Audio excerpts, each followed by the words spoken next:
Okay guys, thanks for tuning in to another video. Sorry about the wind, it's a little bit gusty out and really hot today. But I wanted to get this video out. So this is my follow-up to the CR920P. I have roughly just over 500 rounds through it. Very first and foremost, since I'm sick of fielding questions about it.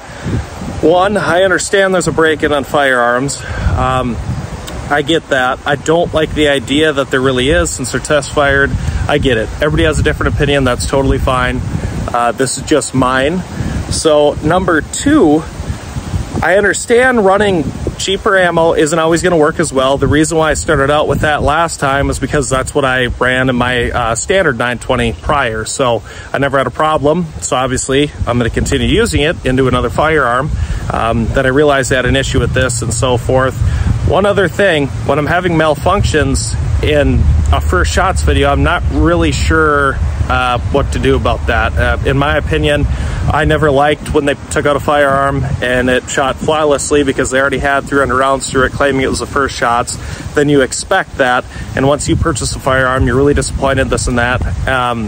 I've mentioned this before, I don't have any support through Shadow or any of these firearm companies, so I'm not going to sugarcoat anything and lie, just due to the fact that I won't want that. As somebody that's going to spend a lot of money on these firearms, I'd rather know what to expect, what not to expect, this and that. So I like to be as transparent as humanly possible, guys. So that being said, I have a lot of rounds through this gun. I'm going to run quite a few more here today for you guys to see. I'll go over, you know, a few things I really like about it and don't like so much at the end of the video. Give you kind of my final thoughts and let you know what I think. So let's run a few without a bunch of jams and hiccups this time. Hopefully, I probably just jinxed it.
All right, so after that, that's probably getting close to around 600 rounds. I just wanted to get some more shooting on film. I tried to keep the video a little bit shorter because I know the last one got a little bit long, unintentionally, of course.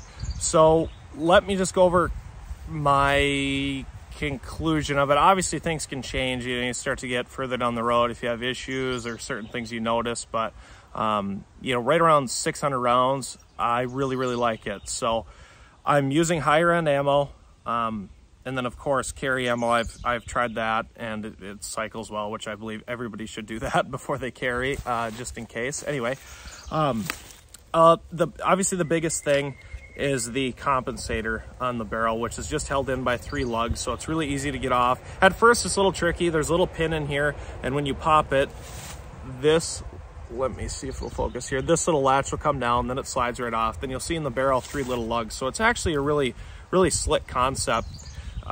If you have say a Hellcat RDP, that's a little bit different of a concept. That is threaded on with a little tension pin on it. So it's different than that, but just as easy in my opinion. So anyway, getting back to this, so that's the biggest thing is a compensator. And in my personal opinion, a lot of people will say that it may not make a difference between the 920 and the 920P, but one of the reasons I actually got that RDP, I had the standard Hellcat and I didn't mind it. It was fine. It ran well and everything worked great, but it was a little bit more of a bite to it. So I actually picked up the RDP, and actually, funny story, when I picked it up, the salesman thought I was absolutely insane for getting one. So I thought, well, that won't make any difference. But the same case is here.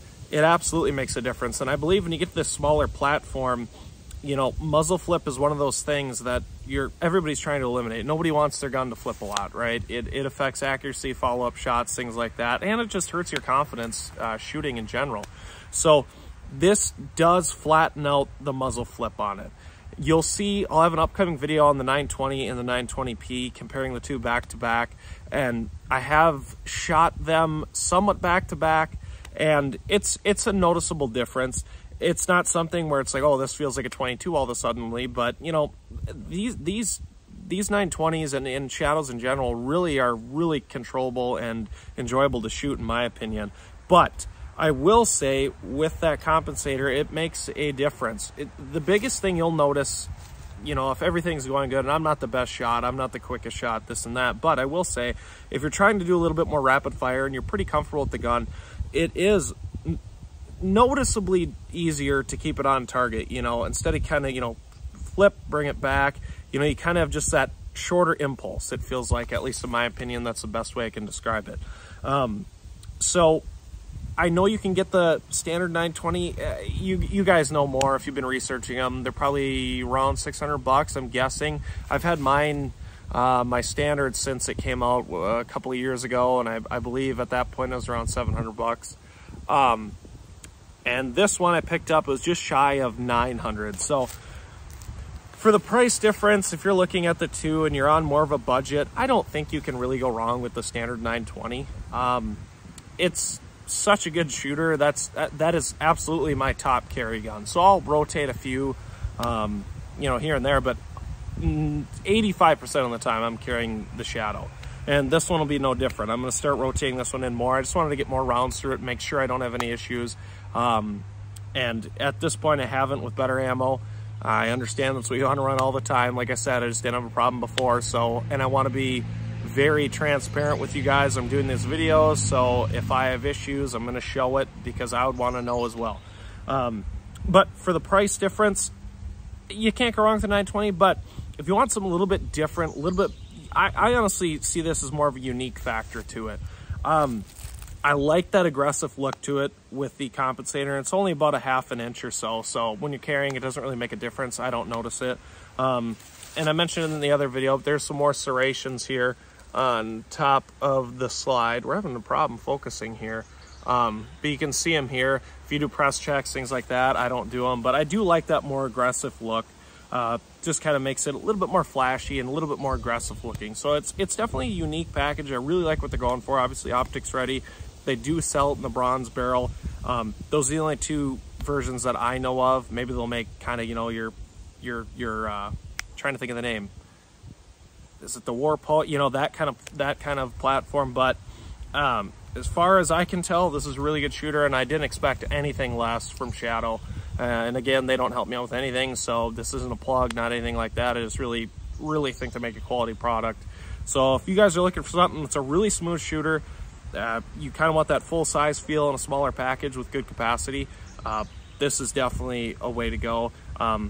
So coming up soon, I plan on it in about a week or so. I've just been really busy, so I've been a little bit slow getting videos out, so I apologize for that. But I plan on in about a week, I'll have a back-to-back comparison, because I would assume a lot of people looking at this are trying to decide, well, gee, should I get the 920, should I get the 920P, or should I upgrade my 920? So I'll be sure to get that out as quick as I can, and I will be as honest as I know how to be.